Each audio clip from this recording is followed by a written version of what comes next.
다 같이 하나님의 말씀 베드로전서 5장 6절 다 같이 한 목소리 읽겠습니다. 시작. 그러므로 하나님의 능하신 손 아래에서 겸손하라. 때가 되면 너희를 높이시리라. 아멘. 예, 앉아주시기 바랍니다. 이 말씀은 우리 피아노 반주자 김다솔 자매께서 오래 받은 말씀입니다.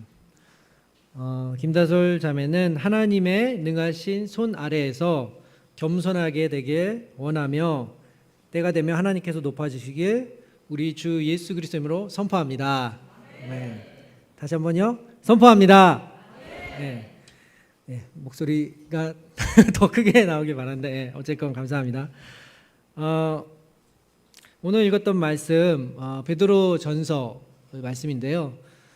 베드로전서 이 말씀은 전체 이 서신서, 그러니까 그 당시에 이 서신서를 왜 줬을까라고 생각해 보면 당시 그 고난받는 우리 많은 그 그리스도인들, 특별히 그 유대인들이 많이 섞여 있죠. 유대인들과 또 우리 이방인들이 같이 섞여 있는데 헬라인들이 그 고난받는 이들을 위해서 주어진 그 내용입니다.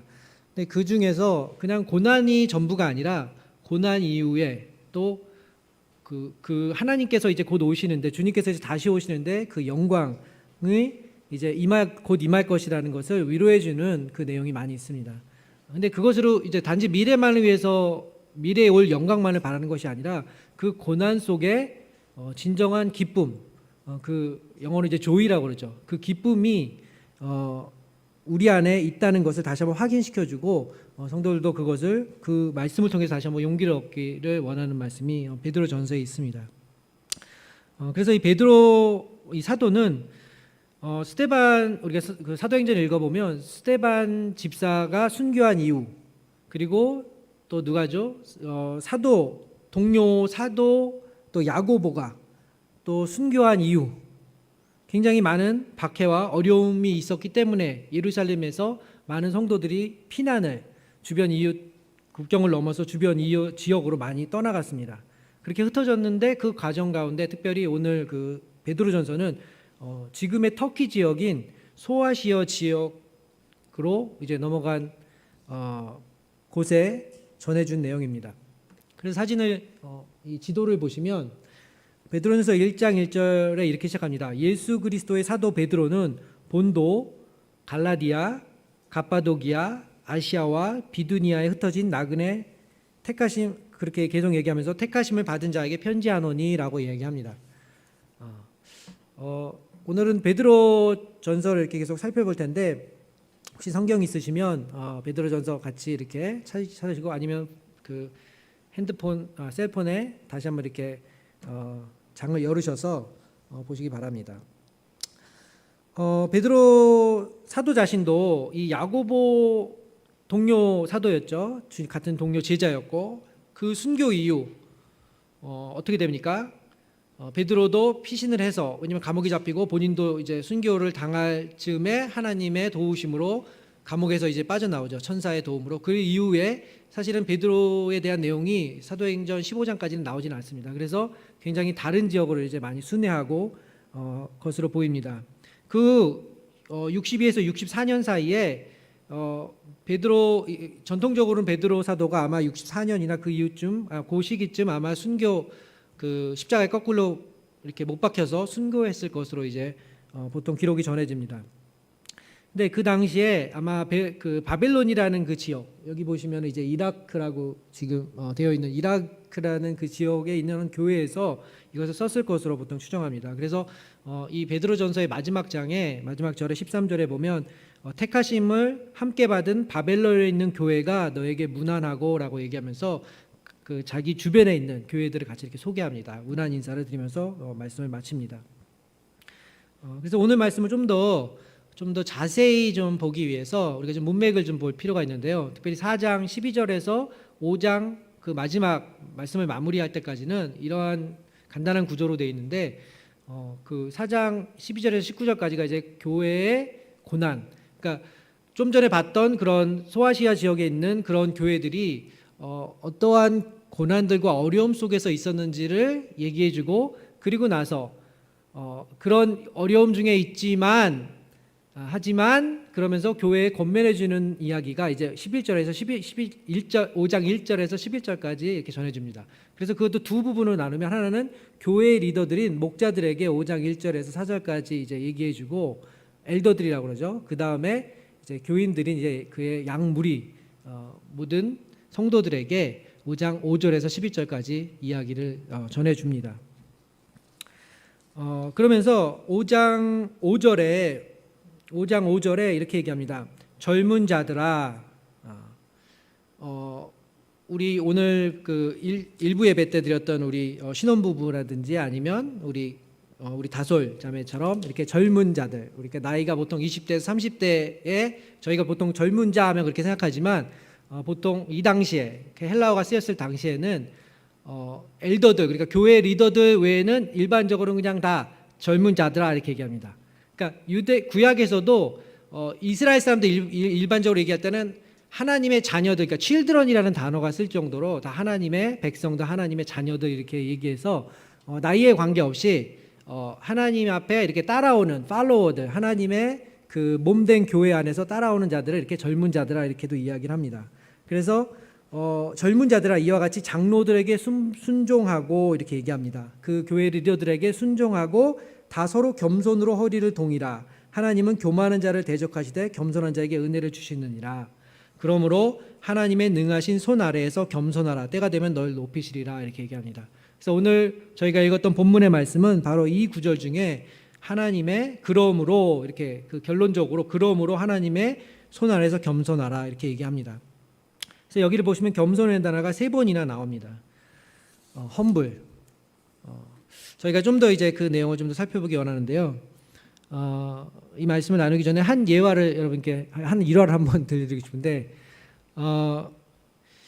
어떤 목사님이 이제 주변에 있는 그 교회에 초청을 받아서 이제 말씀을 전해주러 갑니다.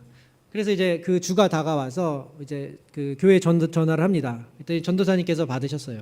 그래서 전도사님, 이번 주에 제가 가서 전해드릴 말씀은 여호와는 구절은 먼저 그 성경 구절은 시편 23편입니다. 그때 전도사님 네. 그리고 그 제목은요 이렇게 물어보는 거예요. 제목은 여호와는 나의 목자시니 이렇게 얘기했습니다. 그때 전도사님이 네. 그래서 이렇게 적더니 또요 그렇게 하는 거예요. 그래서 목사님이 그러면 됐지 뭐 그렇게 얘기했습니다. 그랬더니 네 알겠습니다. 그럼 주일날 뵙겠습니다 하고 이제 인사를 하고 나왔습니다. 그래서 이제 목사님께서 이제 다 준비를 하고 이제 교회 그날 가서 설교하러 이제 사람들과 인사 나누고 그리고 설교하러 자리에 섰습니다. 근데 이제 주보를 이제 딱 받아서 딱 봤더니 목사님이 깜짝 놀랐습니다. 그랬더니 주보 제목이 이렇게 나왔던 것입니다. 여호와는 나의 목자시니 그거면 됐지 뭐 이렇게 나왔던 것입니다. 네. 그래서 목사님 너무 당황한 나머지 이걸 어떻게 수습하지 그런 고민에 있다가 그래서 하나님만을 정말 의지할 평소보다 더 2배로 하나님을 의지하는 가운데 그 말씀을 나누고 또 은혜롭게 마쳤습니다. 근데 놀라운 사실은 성도들은 그 내막을 모르잖아요. 성도들은 어떻게 봤냐면 여호와는 나의 목자시니 그거면 됐지요 이렇게 받아들인 것입니다. 네. 뉘앙스가 틀리죠. 네. 그거면 됐지 그게 아니라 그거면 됐지 이렇게 받아들인 것입니다. 어떤 차이가 있을까요? 어떻게 보면 의도한 건 아닌데 하나님께서 그 말씀을 받는 사람의 그 마음에 따라서 그 오히려 역사하시고 은혜를 더 사람들이 여호와는 나의 목자시니 그거는 너무 식상하게 항상 들어왔기 때문에 그거면 됐지라는 그 말에 더 은혜를 받았다는 것입니다. 아멘. 네. 뭐 전에 또 들어보셨던 일화가 있을지 모르겠지만 아이가 물에 빠졌어요. 그래서 물에 빠진 아이를 구하러 이제 막 나도 막 발을 동동 구르는데 어떤 젊은 사람이 들어가서 그 아이를 막 헤엄쳐가지고 구해 온 거예요. 사람들은 너무나 놀라가지고 와 우리 가운데 의인이 나타났다 막 그러면서 너무 칭찬했던 거예요. 그랬더니 그 사람이 누가 내 등을 물었어 그러는 거예요. 죽을 뻔했잖아 그러면서 그 아이를 구해왔던 경험이 있습니다. 그런 얘기들이 있었습니다.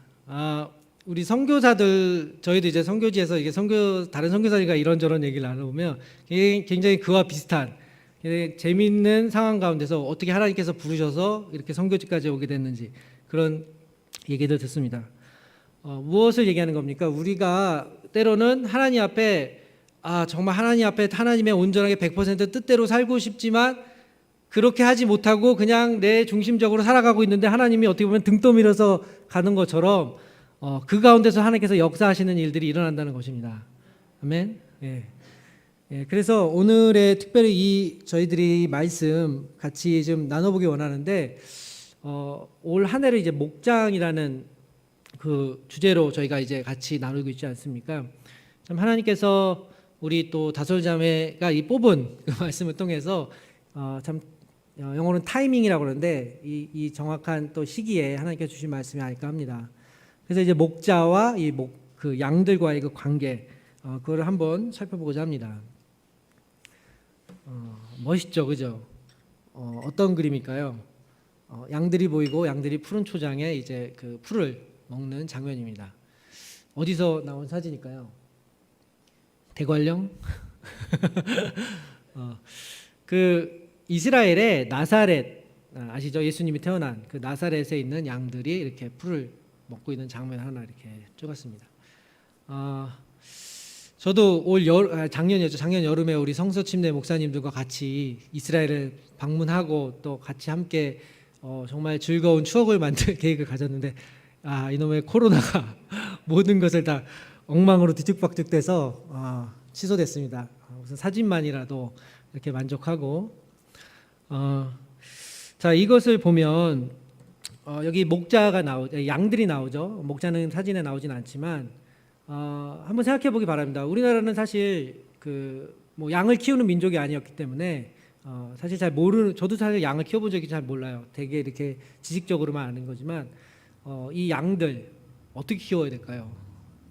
혹시 우리 여러분들 중에 혹시 양을 키워보신 분이 있으십니까?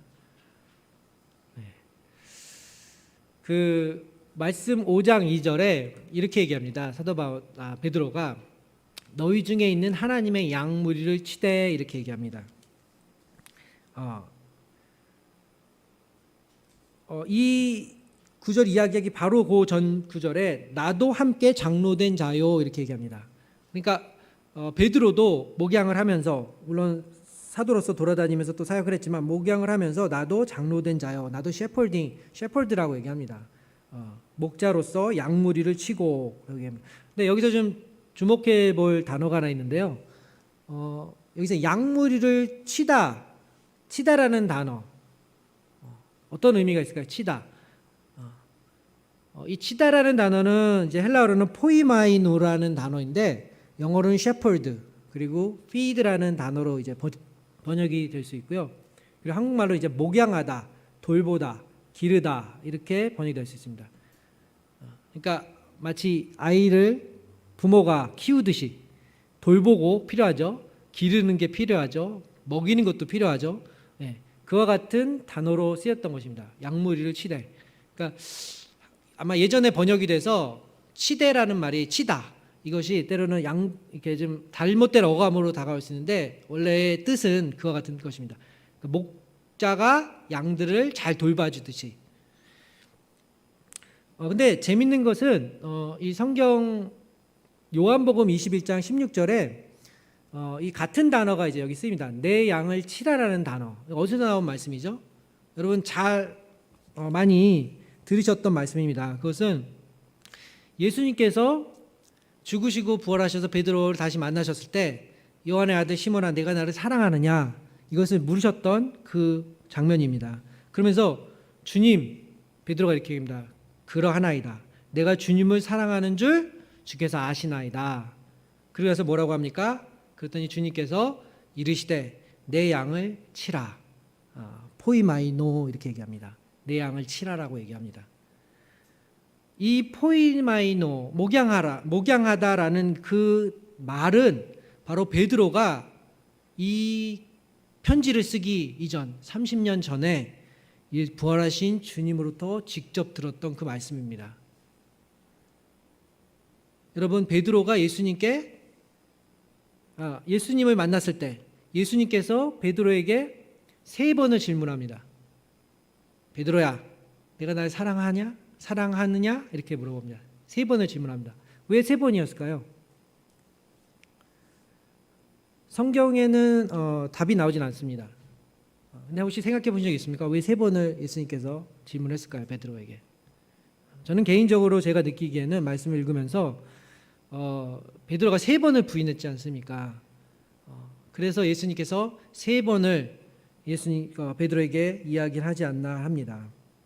근데 베드로가 3번을 부인했다는 것은 저희가 좀 이렇게 좀 자세히 좀 이해할 필요가 있는데 원래 이 헬라어 원어의 의미는 예수님을 그냥 나 모른다 그게 아니라 점점 더 이렇게 좀 더 이렇게 강하게 부인해가는 과정인데 그 3번의 과정 중에 이렇게 얘기합니다. 그러니까 약하게 해서 이제 강하게로 이제 부인하면서 하나님께 하나님의 이름을 걸고 하나님의 이름으로 맹세하고 결국에는 저주하면서 나 이 사람 절대 몰라라고 저주하면서 마치 땅에 침을 뱉듯이 하면서 부인하는 것입니다. 그 과정 중에 예수님이 베드로를 먼 거리에서 바라보시는데 그때 눈이 마주칩니다.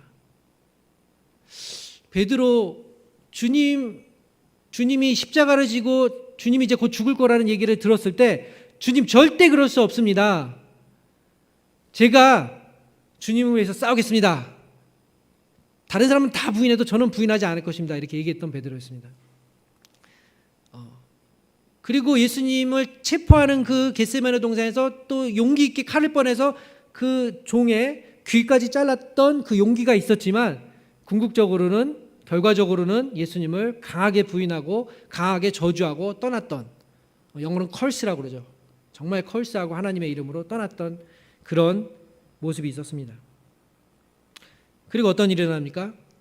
예수님께서 부활하신 그 새벽, 안식일이 지나고 부활하신 날 소리가 들려옵니다.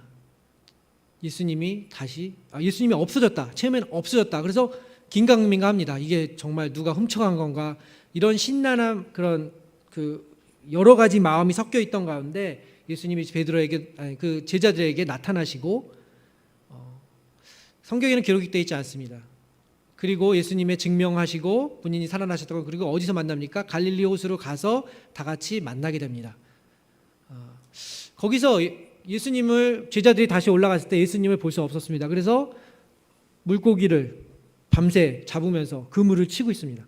그물을 치면서 너무나 피곤하죠.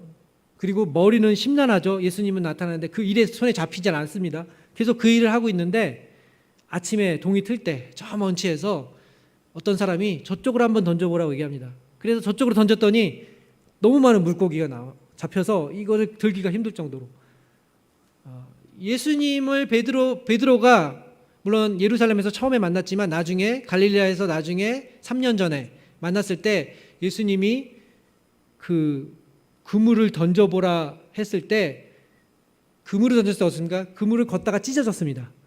근데 이번에는 그물이 찢어졌지는 않지만 굉장히 많은 것입니다. 이게 굉장히 영화로 보면은 이게 오버랩이 되죠. 처음에 마치 플래시처럼 그 전에 처음에 영화 시작할 때 있던 장면과 영화의 그 마지막 장면이 이렇게 겹치는 듯이 그것이 머릿속에 싹 스쳐 지나갑니다. 그러면서 베드로는 주변에 있던 사람들이 주님이시다 그 얘기를 들었을 때 몸을 물속으로 풍덩 빠져들고 이제 헤엄을 쳐서 주님 앞에 가죠. 다른 제자들 따라왔습니다. 그리고 앉았더니 예수님께서 모닥불을 피시고 아침 새벽에 얼마나 쌀쌀하고 춥겠습니까? 그리고 그 물고기를 구워서 제자들을 잡아온 물고기가 아니라 예수님께서 마련해 주신 물고기와 또 떡을 준비하면서 아침 조반을 마련해 주었습니다. 영적으로 육적으로 지쳐있는 심적으로 불안한 이 제자들에게 예수님은 나타나셔서 이렇게 음식을 마련해 주신 것입니다. 제자들의 마음은 어땠었을까요? 특별히 베드로의 마음은 어땠을까요? 그 음식 앞에 서 있던 무엇보다도 여러 질문들과 그 주님에 대한 이야기들이 오고 갈 수도 있고 아니면 침묵할 수도 있는 상황 속에서 베드로는 아마 주님을 이렇게 똑바로 이렇게 눈을 맞춰서 얘기를 하기가 어려웠을 것 같습니다. 그런 모습이 이렇게 연상이 됩니다. 그의 마음, 베드로의 마음, 주님을 만났다는 기쁨보다도 무엇이 있을까요? 마음속에 큰 죄책감이 있었을 것입니다. 여러분이 그 상황이 되면 그렇지 않겠습니까? 죄책감에 사로잡혔을 때 그때 주님께서 뭐라고 얘기합니까? 베드로야, 내가 날 사랑하니? 나를 사랑하느냐? 이렇게 물어봅니다. 여러분, 저희가 저도 마찬가지인데 죄를 짓고 우리가 주님을 섬기면서 살아가지만 죄를 지었을 때 어떤 음성이 주님으로부터 다가올까요? 아마 동일한 음성이 아닐까 합니다. 상진아, 내가 날 사랑하니? 네. 물론 다양한 음성을 저희가 들을 수 있지만 그것을 동일하게 묻지 않을까 합니다. 하지만 여기서 더 저희들에게 인커리지 되는 부분은 예수님이 그 죄를 아세요. 하나님께서 그 죄를 아시지만 그 죄를 인하여 죄책감을 주는 것이 아니라, 왜냐하면 예수님께서 십자가에서 다 죄를 담당하셨기 때문에 모든 저주를 이미 십자가에서 다 받으셨기 때문에 베드로야, 너가 나에게 그때 했던 그 저주는 이미 내가 십자가에서 다 받았다. 아멘? 그래서 뭐라고 얘기합니까? 내가 이제 너를 사랑하니? 네. 나를 사랑하느냐? 내가 이미 다 받았다. 나만 믿고 내 양을 치라라고 얘기합니다. 내 양을 먹이라. 내 양을 목양하라고 합니다. 죄책감에 사로잡혔던 그 베드로에게 그런 은혜를 주신 것입니다. 그래서 저는 이 말씀이 베드로에게 주셨던 회복의 말씀으로 들립니다. 베드로를 처음 만났을 때 뭐라고 얘기합니까? 예수님이 베드로를 처음 보셨을 때, 베드로야, 내가 너를 사람을 낚는 어부가 되게 하리라라고 부르셨던 것입니다. 그것이 바로 베드로를 처음 만났을 때 예수님이 하셨던 말씀입니다. 나를 따라오너라. 내가 너를 사람을 낚는 어부가 되게 하리라라고 부르셨던 것입니다. 그리고 예수님께서 부활하시고 이제 승천하시기 전에 베드로를 만나서 마지막에 뭐라고 얘기합니까? 동일한 얘기입니다. 내 양을 먹이라. 그리고 나를 따르라라고 얘기합니다. 예수님은, 주님의 마음은 변한 게 없습니다. 그 전이나 이후나 동일하셨습니다. 바로 베드로, 사도 베드로, 그의 자격 조건 때문에 부르시고 하나님께서 쓰시겠다고 하신 것이 아니라 그 부르셨던 그 목자의 마음. 하지만 양이 제 갈 길을 가지 못하는 모습을 보면서 그의 양의 마음을 섬세히 변화시키는 그 주님의 마음, 그 목자의 마음이 느껴지는 바로 그 장면입니다. 우리의 목자 되신 주님, 왜 우리가 그 목자라고 얘기를 합니까? 베드로는 이와 같이 30년 전에, 지금은 시간이 많이 흘렀죠. 이 서신서를 썼을 30년 전에 주님께서 자기를 그렇게 부르시고 회복시키시고 이제 미니스트리가, 사역이 이제 시작되는 그 시점에 베드로는 그 경험을, 그 기억을 가지고 있습니다. 여러분께 묻습니다. 여러분 어떻습니까? 주님과 어떠한 경험을 여러분 갖고 계십니까?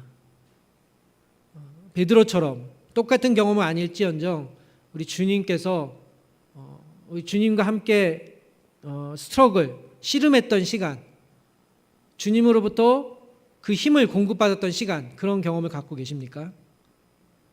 만약에 이런 경험이 없다면, 아직까지도 한 번도 있지 않았다면 여러분은 이 스페셜한 관계를 위해서 하나님께 기도해야만 됩니다. 저는 청년기 때 한 20년 전에 하나님으로부터 물론 어렸을 때 교회는 다녔지만 고민의 시기, 방황의 시기에 그런 질문을 한 가지 했어요. 하나님, 도대체 2000년 전에 죽으셨던 예수님의 그 십자가 귀로 그렇게 많이 들었던, 설교 시간에 그렇게 많이 들었던 그것이 느껴지지가 않습니다. 제발 좀 느껴지게 좀 해주세요. 그런 기도 제목을 가지고 계속 기도를 했었습니다. 하나님께서는 신실하게 또 말씀을 통해서 그 사랑을 느끼게 도와주셨습니다. 주님을 만났지만 신앙생활에 대한 혼돈과 방황의 시기, 제 인생에서 내 인생을 스스로 살아보려고 하지만 자신감이 없어서 나보다 능력 있고, 제가 깨달았던 것은 딱 한 가지, 나보다 능력 있고 내 미래에도 나보다 더 잘 아실 수 있는 그분께 내 인생을 맡겨드리고 모든 것을 주님 앞에 했던 시기, 그러다 말씀을 읽다가 지상 하나님의 가장 큰 관심이 무엇인지를 발견하고 그리고 그 일에 동참되기를 구했던 시기. 그래서 잠시 그 시기를 되돌아보면 사람들이 일반적으로 살아가지 않는 그 삶, 어떻게 보면 무모할 수 있는 그런 삶, 거기에 그냥 어떻게 보면 물론 등 떠밀려서 간 건 아니지만, 제가 자원해서 간 거지만, 아이를 구하러 누가 뒤에서 밀은 건 아니지만 하나님 앞에 기대함을 가지고 계속 나아갔던 시기. 어쩌면 무모했기 때문에 하나님의 은혜를 더 경험할 수밖에 없지 않았나라는 생각이 듭니다. 잠시 사진을 좀 준비해 봤는데요. 고민을 많이 하다가 몇 장 걸려서 한번 모아봤습니다. 제가 청년기 때의 그 모습인데, 캠퍼스에서 그때 YM이라고 하죠. 그 예수전도단 우리 학생들과 함께 같이 중국에 갔던 그 사진입니다. 이것은 이제 졸업이 얼마 남지 않은 시기에 이제 선교한국이라는 곳에서 그 전에 이제 훈련받고 그리고 같이 그 선교 굉장히 두꺼운 책인데 미션 퍼스펙트라고 하는 하나님 그 선교에 관한 것을 가지고 나누고 공부했던 그 시기에 이제 또 조장으로 또 이렇게 공부했던 시기입니다. 이것은 이제 저희 지금 단체 뉴트라이브스 미션이라는 단체를 통해서 그 태국에 방문해서 이제 이거는 이제 졸업하고 나서 이제 한 1년이라는 시간을 잠깐 그 하나님 앞에 또 간사로 잠깐 헌신하면서 일했던 그 시기였습니다. 요즘 물론 시기가 많이 바뀌었죠. 마스크가 없죠 일단. 요즘 아이들은 어려서부터 태어나면서 마스크 쓰고 가는 게 너무 아이들이 밖에 나가면 무조건 마스크 써야 되는 걸로 안다고 합니다. 요즘 자라나는 세대들. 그래서 M세대라고 얘기하잖아요. 들어봤나요? 마스크 세대. 예, 저희들은 그 세대가 아니었지만 이와 같이 하나님 앞에 뭔가 꿈을 키워갔던 그 시기입니다. 그래서 저는 우리 다솔자매에게 오늘 주셨던 하나님의 말씀이지만 우리 한빛교회 우리 모든 사랑하는 우리 청년들이 시대는 틀리고 옷은 틀려졌지만 하나님을 향한 그 열정, 하나님을 사랑하고자 하는 그 마음, 더 하나님을 알기 위한 마음이 더욱더 자라길 우리 주 예수님을 축원합니다. 네. 우리 부모님들께서는 그런 마음으로 기도해 주시기 바랍니다. 네. 좋은 대학에 가기 위해서, 좋은 직장을 잡기 위해서, 더 좋은 배우자 만나기 위해서 다 중요합니다. 하지만 그 이전에 그거 다 안 돼도 괜찮아요. 하지만 하나님만을 전적으로 알아가는 자녀되게 하여 주시옵소서. 이렇게 기도하시기 바랍니다. 그것이 축복입니다. 네. 저도 저희 자녀들을 위해서 그렇게 기도합니다. 그리고 새로운 사람들이 이제 등장했죠. 네. 아내를 만나고 아내와 함께 이제 미국으로 건너가서 선교훈련, 선교의 꿈을 더 키웠던 그런 시기가 있습니다. 너무 가난해서 누가 이렇게 후원해줘서 간 것이 아니라 무모하게 가서 생활비를 다 내고 하루는 이제 저희가 렌트했던 시기에 그 다음 날 렌트할 돈이 그러니까 월세를 낼 돈이 없어서 그 이렇게 방빼라는 그게 딱 나왔더라고요. 하나님께서 참 도움을 주셔서 기적적으로 또 이렇게 지나왔던 시기도 있었습니다. 그리고 이제 그 과정 중에 이제 목회자로 안수를 받고 그리고 이제 훈련을 마치고 오랜 시간에 또 훈련을 마치고 우리 2012년에 이렇게 한빛교회를 통해서 또 이렇게 파송을 받게 되고 하나님의 인도하심 한 걸음 한 걸음이 하나님의 인도하심을 받았던 삶입니다. 그것은 저기서 끝난 것이 아니라 지금도 계속 진행되고 있죠. 지난주도 오늘도 계속 진행돼 가는 과정 중에 있습니다. 왜 제가 용기 있게 저희 사진을 이렇게 보여줬을까요? 민낯 같은 그런 사진인데 목양 하나님께서 우리를 목양자로 이렇게 물론 예수 그리스도께서 우리의 목자장 되시지만 저희가 어떠한 부르심과 어떠한 마음을 따라서 저희가 가고 있는지 그것을 그냥 여러분께 잠깐 나눴습니다. 그리고 어떤 일들이 있었습니까? 이제 필리핀으로 가서 하나님께서 첫 번째로 만나게 해주신 우리 영혼들 양을 먹이다. 이게 필리핀 분들도 먹는 걸 너무 좋아해서 이렇게 저희들이 대접하고 너무 가난하기 때문에 때로는 이렇게 저거는 이제 수영장에 같이 갔다가 찍은 사진인데 수영장에서 같이 교제를 나누고 음식을 맛있게 먹으면서 이야기를 나눈 장면입니다. 카톨릭 교도였고요. 열심히 말씀도 나누고 같이 교제했던 시간들이 있었습니다.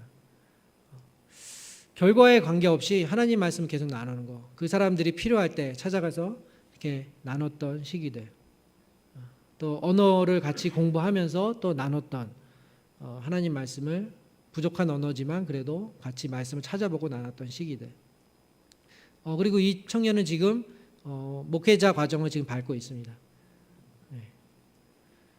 그리고 이렇게 아이들을 또 저희 아이들도 같이 섞여서 같이 커가는 거죠. 같이 이렇게 주일학교에서 섬겼던 시간들. 말씀을 보통 이렇게 이렇게 말씀 집회나 이런 걸 했을 때 보통 음식을 이렇게 같이 나눕니다.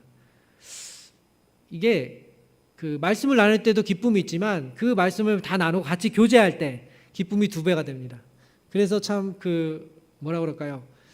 이게 음식이 뭐 맛이 있고 그걸 떠나서 그냥 그 사람들과 같이 교제를 한다는 것 자체가 너무 큰 즐거움인 거예요. 하나님께서 주시는 기쁨, 이렇게 하나님께서 부어주시는 그런 기쁨이 아닐까 합니다. 계속 보면 동일한 모습, 사람들은 바뀌지만 동일한 게 있죠. 음식이 계속 있습니다. 피자를 너무 좋아해서 다 같이 우리 청년들과 함께 먹었던 기쁨으로, 그리고 이제 다 같이 또 이렇게 전도하러 너무 이렇게 화사한 봄날씨 같죠? 필리핀 항상 1년 내내 저렇게 그림으로 화사한데 덥긴 해요, 되게. 그래서 이렇게 아름다운 또 기쁨의 교제를 나눴던 시간들이 있습니다. 그리고 이렇게 우리 또 다른 그룹들 이렇게 계속 마치 사도 베드로가 한 교회에서만 사역하지 못하고 이렇게 다른 곳들을 이렇게 이동하면서 하나님의 맡겨주신 것들을 했듯이 저희도 이렇게 새로운 기수들, 새로운 사람들을 계속 이렇게 만나면서 교제합니다. 그 중에 이제 같이 이렇게 동참하고 크리스마스 시즌이 돼서 이 장면은 이제 한국 음식을 이렇게 대접해 주는 장면입니다. 너무들 좋아요, 한국 음식. 한국 음식을 같이 나누면서 기쁨이 3배가 됐습니다. 왜냐하면 한국 음식이 들어갔기 때문에. 그래서 저희가 한국 사람으로 태어난 것이 참 이렇게 자랑스럽고 기쁨이 다른 나라 선교사들도 많이 있죠. 당연히 선교지기 때문에. 하지만 저는 한국 사람으로 된 것이 너무나 자랑스럽고 참 이게 참 얼마나 지금 시대에서는 특권인지 모르겠습니다. 왜냐하면 다른 나라 음식들도 있지만 한국 음식을 가장 넘버원으로 좋아하기 때문에 네, 그 힘이 느껴집니다. 그리고 저희들이 이제 지역 학교들을 이렇게 방문해서 또 말씀 나누고, 그리고 그 아이들과 함께 또 이제 그 조그만 햄버거들 이렇게 음료수도 같이 나눴던 그 시기들. 그리고 동네 아이들 불러서 이렇게 같이 잔치하고 같이 아이들에게 말씀으로 또 맛있는 간식으로 다 이렇게 먹였던, 피딩했던 그림들입니다. 무엇인가요? 하나님께서 저희들에게 정말 저희들이 사실 많은 것을 할 수는 없잖아요. 많은 것을 할 수는 없지만 하나님께서 그래도 보내주시는 양들, 그 양들을 최선을 다해서 좋은 좋은 곳에서 먹을 수 있게끔 도와주는 것, 그것이 우리 각각 개개인을 부린 하나님의 뜻이 아닌가 합니다. 우리 한빛교회도 새로운 영혼들, 때로는 이렇게 지치고 힘들어서 방황하다 교회들을 돌다 와서 저희 교회 혹시라도 오시면 정말 주님의 목자 같은 마음으로 그 양들을 잘 되살피는 그러한 저와 여러분에게 간절히 바랍니다. 여러분, 오늘의 본문 말씀 특별히 이 베드로의 그 시간들을 잠시 살펴봤었는데요. 이 베드로는 부활하신 그 주님을 만나서 회복을 경험했습니다. 그 회복, 어쩌면 저희들도 동일하게 그 회복의 경험이 필요한 이유가 그런 회복이 필요한 사람들이 너무나 많기 때문에 그 사람들에게 이 하나님의 그 우리가 경험했던 그 사랑을 전해 주어야만 되는 것입니다. 그 이후에 어떻습니까? 오순절 사건, 오순절 성령 하나님께서 내려오셔서 이제 베드로에게도 임하고 주변 우리 사도들에게도 임하고 나서 로마 교회, 로마 지역 곳곳에 교회들이 생긴과 동시에 베드로는 한 30년간을 계속 목양을 하는 삶을 삽니다. 그리고 이제 얼마 안 있으면 자신의 운명도 이제 얼마 안 있으면 주님 앞에 갈 날을 남겨두고 있습니다. 여러분, 사랑하는 성도 여러분, 베드로에게는 이 30년이라는 기간이 생각해 보시기 바랍니다. 목자장 대신 우리 주님을 따라가며 앞에 계신 그 주님을 바라보며 양 뒤에 있는 양들을 돌봤던 그런 시간이었던 것입니다. 그에게 무엇을 배웠을까요? 무엇이 정말 그의 마음에 남겨졌을까요? 많은 것들이 있었겠지만 그중 특별히 오늘의 본문 말씀에는 그의 마음 상태를 저희가 잠깐 살펴볼 수 있는데, 그것은 5장 그 초반에 이렇게 얘기합니다. 목자들아, 이렇게 얘기하면서 특별히 목자장 되시는 여러분께서는 더 귀를 쫑긋해서 더 2배로 한번 들으시기 바랍니다. 마지못해 하지 말며, 이렇게 얘기합니다. 억지로 이거 누가 등 떠밀었으니까 이번에도 다른 사람이 없으니까 내가 해야지, 그래서 마지못해 하지 말며라고 얘기합니다. 그리고 또 하나는 자기 마음대로 양들을 지배하지 말며라고 얘기합니다. 내가 편한 대로, 내가 원하는 대로 끌고 가는 것이 아니라 많은 의미가 담겨 있죠. 결국 교만하지 말며라고 얘기합니다. 겸손하며, 그리고 목자장 대신 주님의 본을 따라라고 얘기합니다. 주님의 본이 무엇일까요? 예수님이 어떤 본을 보여주셨나요? 우리 빌립보서에 뭐라고 얘기합니까? 낮아지셔서 죽기까지 낮아지셨으니 종이 되시고, 하나님이 사람이 되시고, 사람이 종이 되시고, 종에서 끝난 것이 아니라 십자가에 죽기까지, 죄인으로서 처참한 죽음을 맞이하기까지 얼마나 더 낮아져야 될까요? 그 목자장 대신 주님의 본을 따라 얼마나 저희가 희생하며 가야 될까요? 저희들에게 큰 도전이 아닐 수 없습니다. 그와 같은 마음, 베드로는 아마 그 30년이라는 시간이 그것을 계속 배우는 시간이 아니었을까라는 생각이 듭니다. 단번에 됐을까요? 아니요, 오랜 시간이 필요했을 것 같습니다. 양떼를 계속 돌보면서 더 그것을 느끼지 않았나 합니다. 그러면서 오늘의 본문 말씀, 젊은 자들아, 이렇게 얘기합니다. 젊은 자들아, 우리 성도들아, 이와 같이 장로들에게 순복하고 우리 목자들이 얼마나 희생하고 섬기는지를 잘 바라보고 그러면서 따르고 라고 얘기합니다. 다시 다 서로 겸손으로 허리를 동이라. 여기서 겸손이라는 단어가 3번이나 나온다고 했죠. 험불이 뭡니까? 아무것도 가진 게 없는 상황입니다. 내가 뭐가 할 수 있어서가 아니라 내가 할 수 있는 능력이 안 돼요. 그래서 하나님 앞에 빈손을 내미는 자세입니다. 하나님 도와주세요. 제 힘으로 할 수가 없습니다. 그 겸손으로 서로를 동이고, 하나님은 교만한 자를 대적하되, 하나님께서는 교만한 자에게는 아무것도 주실 게 없다는 겁니다. 겸손한 자들에게 무엇 주신다고? 은혜를 주시느니라. 하나님께서 은혜는 구하는 자에게 주신다는 것입니다. 그러므로 하나님의 능하신 손 안에서 겸손하라, 험불하라고 합니다. 주먹을 가지고 있지 말고 펴를 내놓으라고 합니다. 펴라고 합니다. 때가 되면 너희를 높이시리라. 여러분, 베드로의 과거의 회상, 지난 30년을 회상해 봤을 때 걱정했던 시기가 없었던 것이 아닙니다. 계속 있었습니다. 어떻게 알 수 있죠? 주님이 잡히셨을 때 아마 이런 생각이 들었을 것입니다. 아니, 나는 3년간 주님을 따랐는데 누가 날 돌보지? 앞으로 내 인생은 어떻게 되지? 그러면 주님이 승천하시고 떠나실 때, 아니 이제 그럼 어떻게 해야 되지? 성령님이 아직 오시기 전이었죠. 이제 어떻게 해야 되지? 이랬죠. 그리고 새로 이제 막 교회 분열이 있어서 새로 스데반 집사를 선출했어요. 아니, 스데반이 아니라 집사들을 선출했는데 그 중에 스데반 집사님이 죽으시고 순교하시고 다 뿔뿔이 흩어지게 됐어요. 교회가 다 망하게 됐습니다. 이제 어떻게 하지? 동료 사도였던 야고보가 죽게 됐습니다. 이제 어떻게 하지? 그 외에 사도 바울과 다른 사도들, 교회 성도들이 잡혀가고 점점점 많은 어려운 소식들이 계속 들려옵니다. 베드로가 경험했던 30년의 시간은 그와 같은 시간이 있었다는 것입니다. 이 편지를 쓰고 있는 그 당시에도 그 고난받는 성도들을 생각하면서 자신도 이제 앞으로 어떻게 될지를 모르는 상황 가운데 이 편지를 적고 있었다는 것입니다. 저와 여러분은 어떻습니까? 물론 교회 안에 어려움이 있고 많은 시련이 있지만 이와 같았을까요? 이거보다 좀 난 상황이었겠죠. 하지만 그때마다, 매 위기 때마다 들려오는 목자장 주님의 음성이 있었습니다. 그것은 무엇입니까? 오늘 이 본문의 말씀처럼 너희 염려를 다 주께 맡기라라는 것입니다. 너희 염려를 다 주께 맡기라. 이는 그가 너희를 돌보심이라. 어떻게 한다고요? 돌본다. 목자가 양을 돌보듯이 계속 끊임없이 돌본다는 것입니다.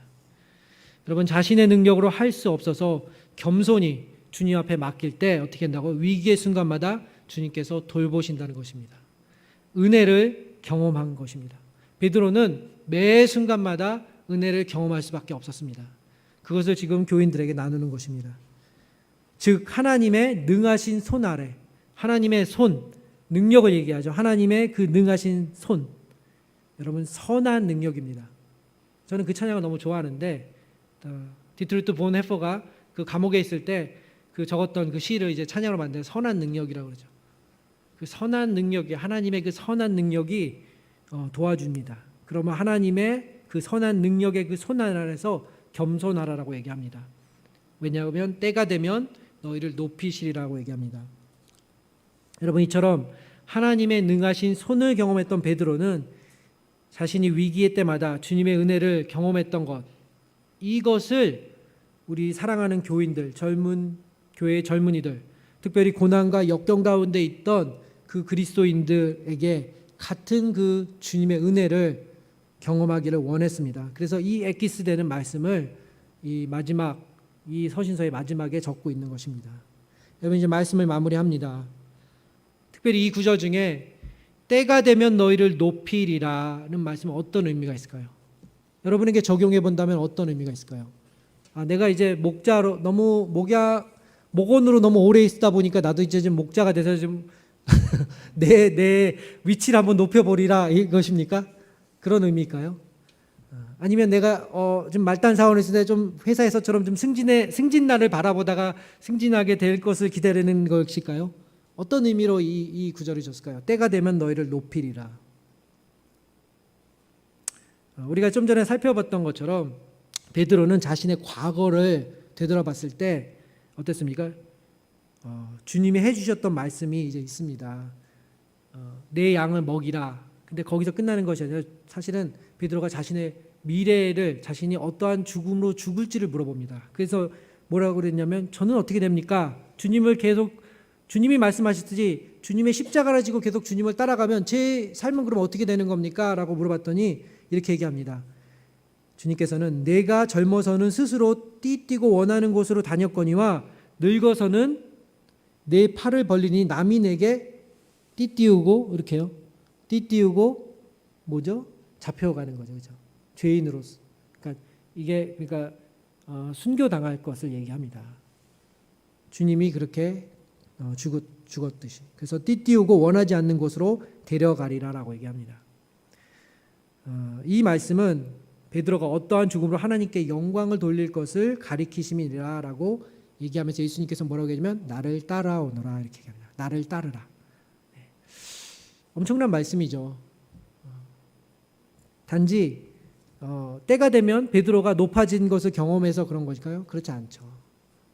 저희들이 때로는 자녀를 놓고 기도하고 생각할 때 좋은 대학, 좋은 직장, 또 좋은 배우자, 그리고 안락한 삶 좋습니다.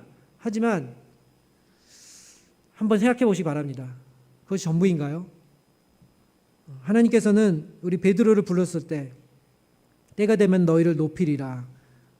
우리가 구하는 기도의 제목은 무엇이 우리의 마음 안에 있는, 중심 안에 있는 기도의 제목입니까? 우리 자녀들을 바라볼 때 우리는 어떤 마음으로, 우리 교회를 바라볼 때 때가 되면 너희를 높이리라 어떻게 우리는 받아들여야 될까요? 여러분, 오늘의 제목처럼 죽음에서 영광으로, 고난받으나, 어떤 고난인지 모르겠어요. 고난받으나 영광에 참여하는, 그것이 바로 때가 되면 너희를 높이라는 생각이라는 듭니다. 비록 성경에는 베드로나 이 양들의 결말이 나오진 않습니다. 하지만 어떻게 되었을까요? 로마 제국의 네로라는 사람이 황제가 등장합니다. 그의 등장으로 기독교 박해가 로마 전역에서 일어나게 됩니다. 여러분, 기독교 순교사라는 책이 있는데 그 책을 보면 기록된 그 로마 황제가 한 10명이 계속 박해하는 황제들이 나오는데 1세기 기독교의 상황들을 보면 베드로는 아까 잠깐 얘기했듯이 십자가에 거꾸로 달려 죽게 되고 성도들은 굉장히 어려운 시기에 들어갔습니다. 성도들은 다음 장 한 장 넘겨주시겠어요? 성도들이 그 직면했던 시기, 핍박, 가난, 고난, 역경, 나아지기보다는 갈수록 더욱 힘들어지게 되는 것입니다. 때가 되면 너희를 높이리라. 어떤 생각이 듭니까? 말씀을 이제 몇 구절 여러분께 나눠드리고 말씀드립니다. 이 그림을 보시면 하나의 그림이 보시죠? 기도하고 있는 우리 성도들, 그리고 십자가 저렇게 화형으로 죽고 있는 사람, 또 사자가 옆에 있는 당시의 모습입니다. 히브리서 11장 37에서 38절, 어떤 이들은 조롱과 채찍질뿐 아니라 결박과 옥에 갇혀 다치는 시련도 받았으며 돌로 치는 것과 톱으로 켜는 것과 시험과 칼로 죽임을 당하고 양과 염소의 가죽을 입고 유린하여 궁핍과 환난과 학해를 받았으니 그들이 광야와 산과 동굴과 토굴에 유리하느니라.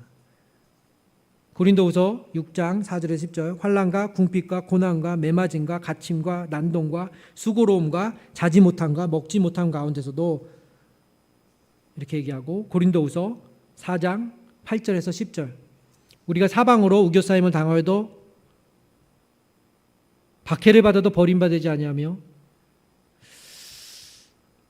하지만 여기서 뭐라고 얘기합니까? 그들의 내면을 이렇게 합니다. 이런 사람들은 세상이 감당하지 못하니라고 얘기합니다. 무명한 자 같으나 유명한 자요, 죽은 자 같으나 우리가 살아있고, 징계를 받으나 죽임을 당하지 않고. 반전이죠. 근심하는 자 같으나 항상 기뻐하고, 가난한 자 같으나 많은 사람을 부유하게 하고, 아무것도 없는 자 같으나 모든 것을 가진 자로다. 우리가 사방으로 우겨싸임을 당하나 답답하지 않고, 싸우지 아니하며, 답답한 일을 당하여도 낙심하지 아니하며, 박해를 받아도 버림받지 아니하고, 거꾸리 튀김을 당하여도 망하지 아니하고, 항상 예수의 죽음을 몸에 짊어짐은 예수의 생명이 우리 몸에 나타나게 하려 함이니라. 더 해볼까요? 네. 저 개인적으로도 너무나 큰 도전이 아닐 수 없습니다. 여러분들은 어떠십니까? 때가 되면 너희를 높이리라. 우리 목자장께서 자신의 생명을 내어주셨던 것처럼, 여러분, 어떤 환경이 더 나아지는 것이 아니라 혹시 환경이 더 낫게 바뀌지 않는다 하더라도 우리 마음에 감화, 감동, 역사하시는 그 성령 하나님, 그 성령 하나님의 그 선한 능력으로 그 어려움을 능히 감당케 하는 것입니다. 아멘. 네. 마치 예수 그리스도께서 사도들이 십자가를 지고 따라가는 수많은 무리들이 그 길을 가듯이 우리의 영은 하나님과 더 깊은 교제 속에 기쁨으로 충만케 되는 것입니다. 여러분, 이 시간 다 같이 함께 주님 앞에 기도하는 시간을 갖고자 합니다. 우리 짧게 1, 2분간 우리의 마음을 주님 앞에 말씀을 들으시면서 하나님께서 주셨던 그 음성들 생각해 보시고,